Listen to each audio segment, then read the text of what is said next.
everyone. I'm Joyce Compton with Nutritionally Correct. I'm a retired home ec teacher, and during this time of,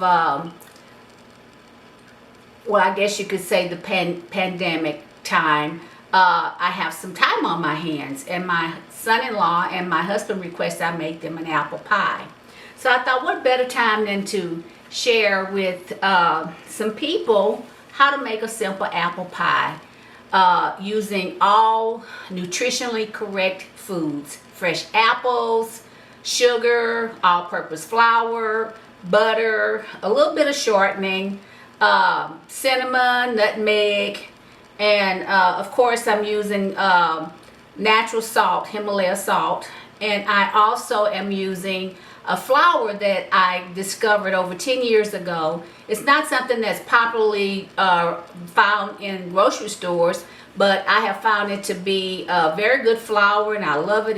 It's organic, and it's made out of the Central Milling Company in Utah, and it's unbleached, all-purpose flour, and my husband and I love it. We make homemade rolls from it. I make all my pastries from it, and I just found it to be a very good flour, and so I wanted to share that with you as well.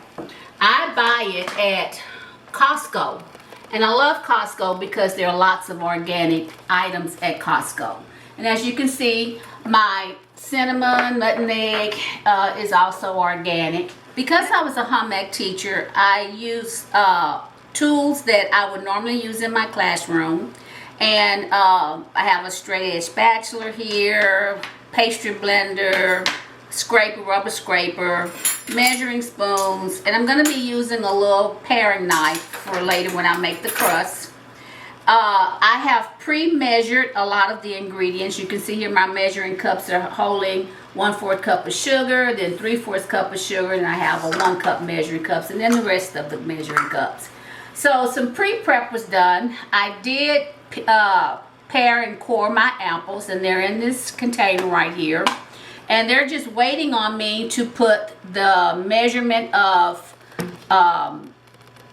cornstarch and flour. The recipe calls for 2 tablespoons of flour, but I like to use a little bit of cornstarch, so I mix it. I put 1 tablespoon of cornstarch and 1 tablespoon of flour, and I mix the two together.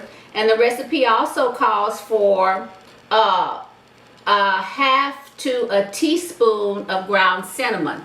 I use a whole teaspoon of ground cinnamon, and you sprinkle it all over your apples, and you take your rubber scraper and you stir it, and then of course you want to put your sugar. Prior to me putting this, I dazzled lemon juice from a fresh lemon over the apples to help it have a little bit more tartness. The recipe calls for using tart apples. I like to use Gala apples, and they can be kind of sweet sometimes. They have a little tartness to them, so I added a little lemon juice to the mixture.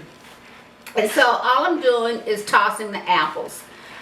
I always start out with the recipe, whether it's a recipe that I created or one that's true, and I've used it over and over again. And this is a recipe that I've used over and over again, and I have kind of put Joyce Compton into it. So even though I'm using the ingredients that is suggested, I may alter it a little bit. I may put a little less sugar. I may put a little more sugar. I may put a little less cinnamon. I may put a little more nutmeg. It just depends. So I'm putting the rest of the flour and cornstarch over the mixture here, and I'm going to take the rest of the sugar from the 3/4 cup and put it over it and stir it all together. And once I get it all stirred, I'm going to set it to the side, put the lid over it, and then I'm going to proceed to make the crust. Crust is very easy to make, and I know a lot of people don't like to make the crust, but it's oh so good. So much better than a store-bought crust to me. And they're very easy to make. Once you start making them, that's all you'll do, because there's no question about a homemade crust being better in a pie. At least I don't think so. is what the apples are going to look like once you have them coated with the flour and the sugar. And I like to use natural sugar. So this is some organic natural sugar. It's unbleached, and I buy it also at Costco. I love it. So I'm going to put the lid on it and set it to the side here until I'm ready for it to go in my pie pan. This is the pie pan that I'm going to be using. It's a 9-inch Pyrex pie pan. So the crust calls for a double crust, and excuse me, I like to make sure everything is neat. So I'm just going to get this up real quick. Alright, so the recipe calls for 2 cups of sifted flour. This is my sifter. Now I'm just going to take the flour and measure it into my cup.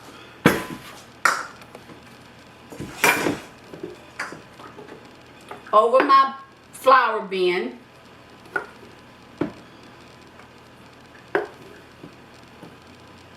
And I highly recommend, if you don't have a little straight edge spatula like this, that you get one. You can find them just about at any store.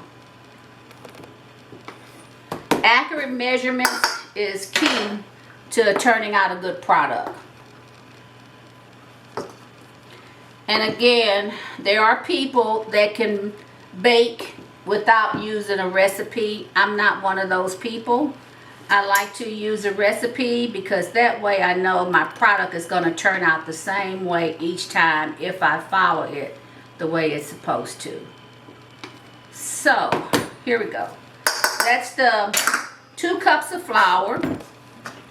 And I have my salt already pre-measured. And it's right here. There's my Himalaya salt. Gonna put it in there. Which is 2 cups of flour for the crust and a teaspoon of salt. And so I'm going to sift it all together.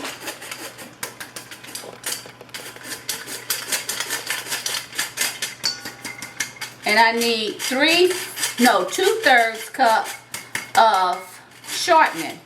But instead of using all shortening, I am going to use a 1/2 cup of shortening and the rest, like a 1/4 of butter.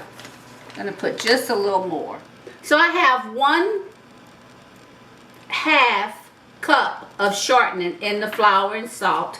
Now I'm going to add 2 tablespoons of butter, which should bring it to the 2/3 cup of fat to cut into the flour and the salt.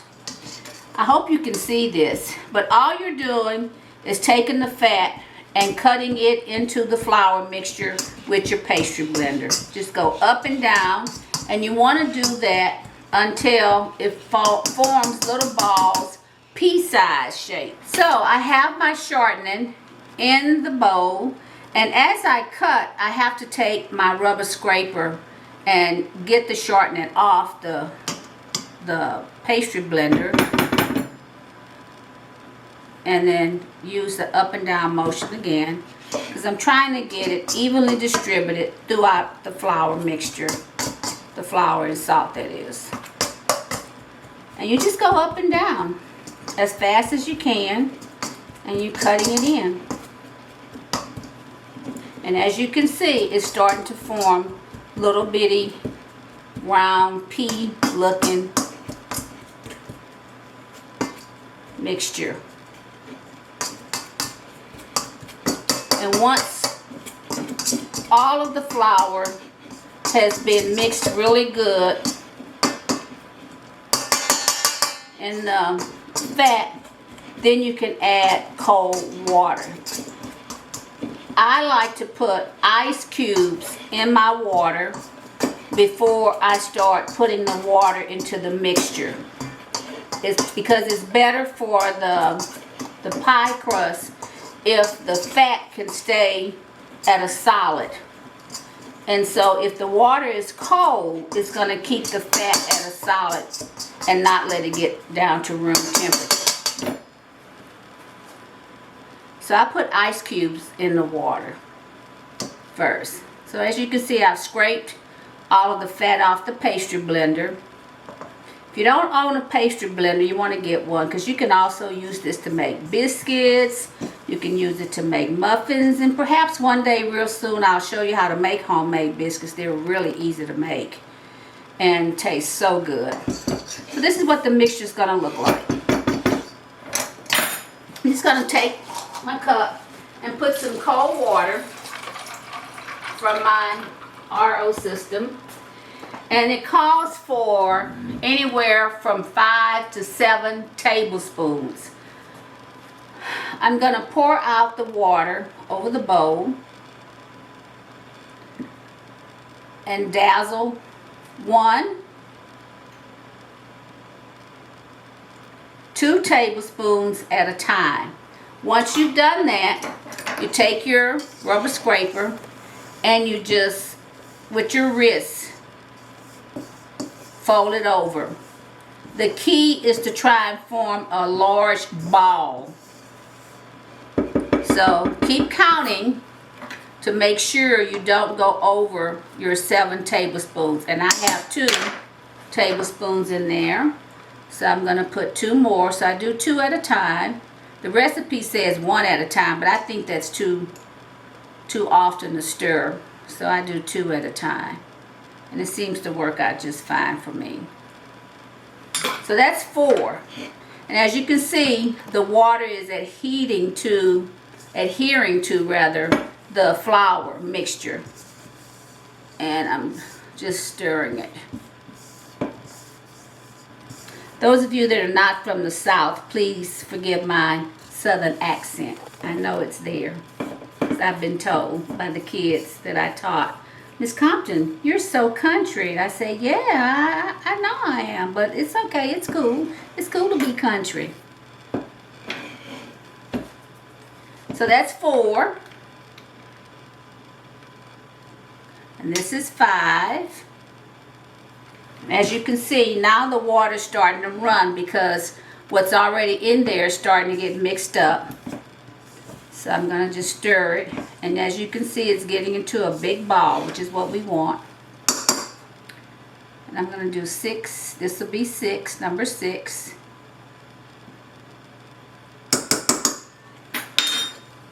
And you can see the water is starting to bead up around the edges. I hope you can see that.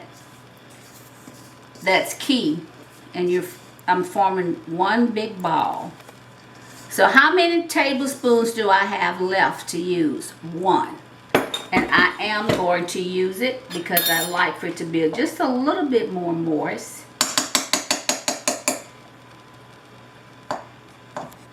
And since I'm using cold water, it should work out just fine. But you can see it's pretty forming into a big ball. This is going to be my very last tablespoon of water. 7, number 7, the lucky number. I'm going to put it in. Just going to do it at the bottom where all the flour doesn't seem to be moist. And here we go. I am ready to roll it out. When you're making a crust, pie crust, or even when you're making biscuits, you're going to need what we call a pastry sheet or a pastry mat. This is one that I bought years ago. I think I got it from Williams-Sonoma. I love it. In fact, I have another one stashed away for when this one doesn't work anymore. So I'm going to take some flour and I'm going to, this little scoop holds about 1/4 of a cup of flour. So I'm just going to start out with 1/4 of a cup. And I'm just going to sprinkle it onto my pastry mat here. I'm going to spread it out. I know a lot of people like to use gloves, but I don't, because I wash my hands regularly. And I start out with everything clean.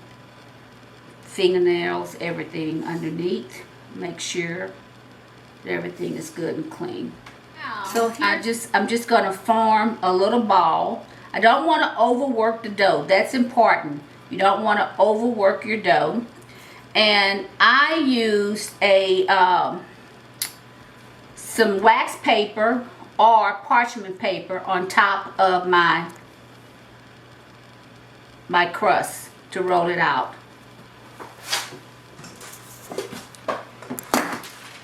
So here's the dough, and I'm not going to overwork it. A lot of people like to work it and mash it on it. I'm not going to do that. The least that you have to touch this, the better off it will be. It'll make your crust more flaky and tender. So you don't want to overwork it. And here's a rolling pin, and I have the wax paper. And if you notice, I use the wax paper so I won't have to use a lot of flour. But if I'm periodically, I put a little flour on top just so that it won't stick.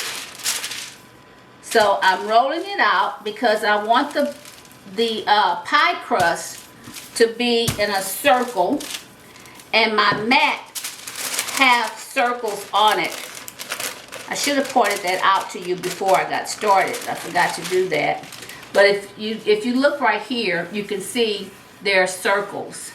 And this has 14 inch, 16 inch, and this one's 12 inch. Well, I'm going to do a 12 inch, even though it's for a 9-inch pan. And the reason I'm going to do a 12 inch is because I want it to go over the sides of my pan, and this is a deep dish pan. So it's going out a little bit farther.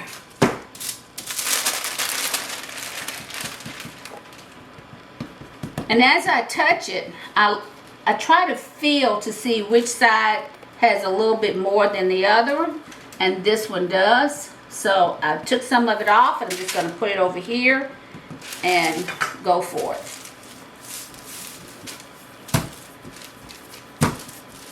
I'm trying to get it into a circle.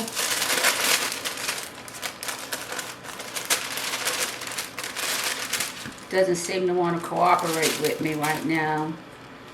Could be from the humidity. We have a lot of humidity here today. Even though I have my air conditioning on, still a lot of humidity. So I'm just going to take some of this off and put it over here. And right over here is a little more than 12 inches. So I'm going to take it as well and put it over here. And just kind of put them together. They'll be okay because there's a lot of fat there. And now I think I'm ready to put it in my pan. My pie pan. I'm going to have us a pie in just a few minutes. Okay, here we go. So to get it up, I'm going to roll it and fold it. This side needs just a little more rolling out. It's a little thick.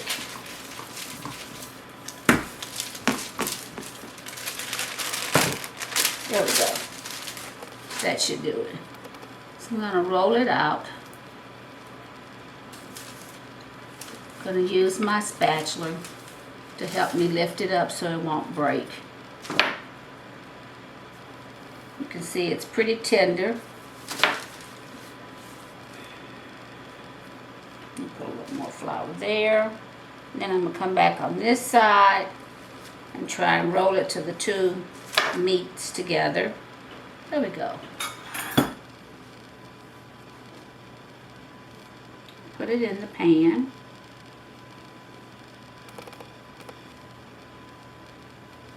It's very tender. I'm glad. Okay. That's what I want it to be. Very tender. Alright, so this is the bottom layer for the pie. And as you can see, it's very, very tender. And I want that. I want that crust to be tender. Because that's going to give us a nice flaky crust. So, I have some crust that's over the edge. And I'm just going to take my straight edge and cut it. And where it's a little short, I'm going to take a little bit of water. You dampen it so that it can adhere to each other. And there we go. I'm just going to put a little piece here. It's missing just a little bit. I want it to go over the edge of the pie pan like so. And that's what's happening.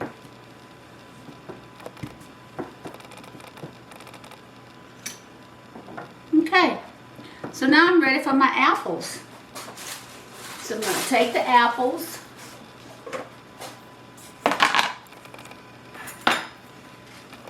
I'm going to put them in there.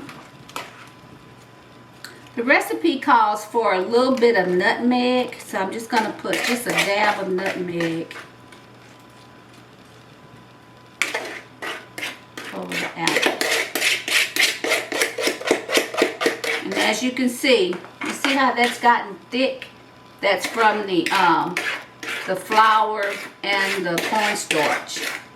It's thickened with the juice from the apples. No water was added to this. It's all from the juice of the apples and the sugar. Absolutely no water was added. So here we have it. And the recipe calls for thin slices of apples, but I don't like them too thin because once they cook, if they're real thin, they're gonna go into like a mushy bite. And I'd like for the apples to have a nice apple crunch taste. I'm going to take my butter. Just going to take a few pats of butter. And I'm going to sprinkle it on the inside of the pie. Just a little bit. Not a whole lot. Here and there. Just going to put some butter in there. Give it that flavor that it needs.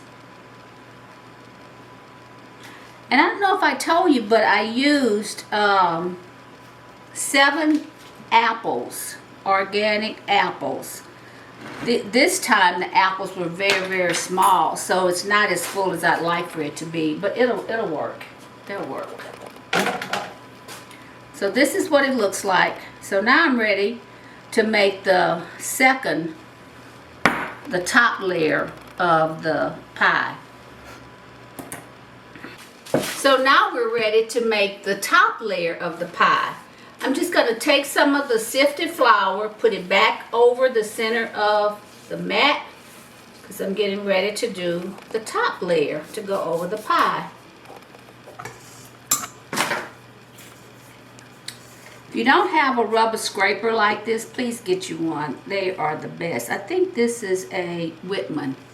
So you can find it at like a Joann's or Michael's. Just about anywhere. If you don't have one, get one. They're so neat. So here's my top crust for the pie. Apple pies have a double crust. It's almost like a cobbler almost, but not quite. So I got it in a circle, and as I told you earlier, 16-inch, 14-inch, 12-inch, 10, and 9.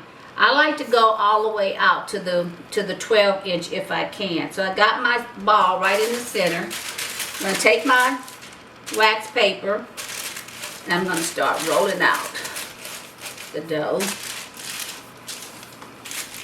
I'm going to stop and pat just a little bit of flour on top, so as I roll it out, it won't stick to the wax paper.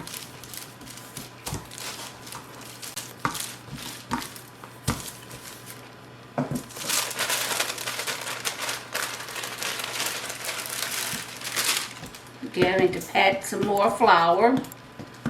And notice I didn't work the dough.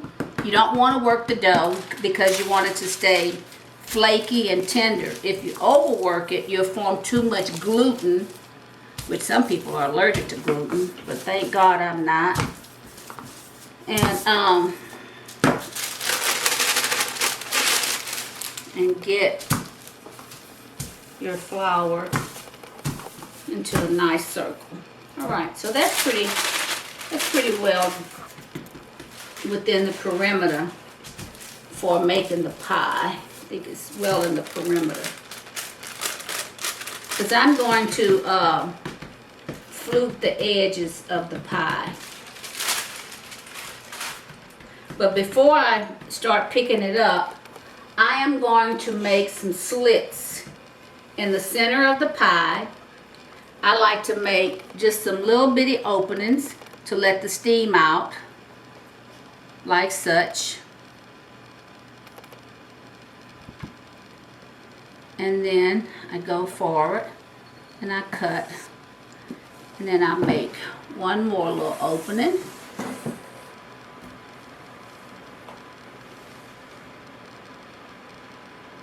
To let the steam out. Then I go make another one. So 3 is enough. That's all you really need. Just 3 little slit openings. And then I just go on and make some more little openings like such. Just kind of look like a little leaf. That's what all I'm doing. Just making a little leaf, okay? So, I'm going to do the same technique. I'm going to roll one side of the crust to the center, like so. I'm going to take the other side of the crust and roll it to the center, like so, being very careful not to crack it. I'm going to put my bowl away because I'm done with that. And I'm going to take my pie with my apples in it, and I'm going to place the openings, try to get it dead center of my pie. And there I go, I got it. Yay! Okay, so the next thing is to seal the edges of your pie. Gonna come back with your cold water. And I have more crust over here than on the other side, so I'm just going to cut some of it off.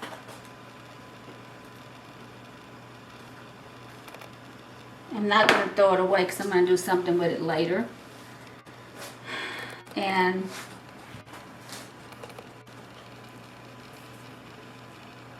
if I need to put a little more crust as I flute it, I will. I'll come back to it and pick up a few pieces.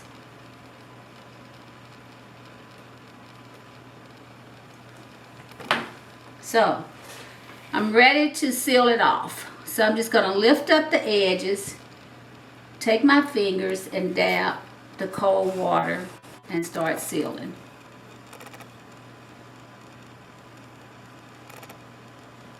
And to make the little flutes, I just take it and just unorthodox. There's a technique to doing it. I'll teach it later. I just want to get this pie made for right now, and I'll teach the technique later at another time, if that's okay with you guys. I'll teach the technique later. It requires using a sharp edge or a spoon. You can even use a spoon. But the key is to just get this sealed right now and get this pie in the oven. And that's all there is to it. I have a pie sitting on the range. I'm going to show you what the finished product looks like in just a sec. So to finish the pie up, I have it all ready. I'm just going to add some more of the sugar on the top of the pie. Just sprinkle some sugar on top, just to give it a little bit of sweetness on top of the crust. And I'm going to add a little bit of butter, just some pats of butter, because I'm going to also sprinkle a little nutmeg on the top. Not a whole lot, just a smidge. So you want a little bit of sugar. And I'm just gonna put a little bit of butter, just a smidgen of butter on some of it. Around. That's it. And voila, I'm done. And you always want to put your apple pie on another pan because some of the juices may overflow and you don't want to get in your oven like it's done for me several times before. But ready? So I put it in the oven in the center on the top. And I've set my oven at 400. It's preheated at bake. And I set my timer for 45 minutes. Here, this is what it's going to look like when it's all done. Okay? Thank you for allowing me to share with you my apple pie recipe and the technique for making a homemade apple pie. Thank you so much and see you later.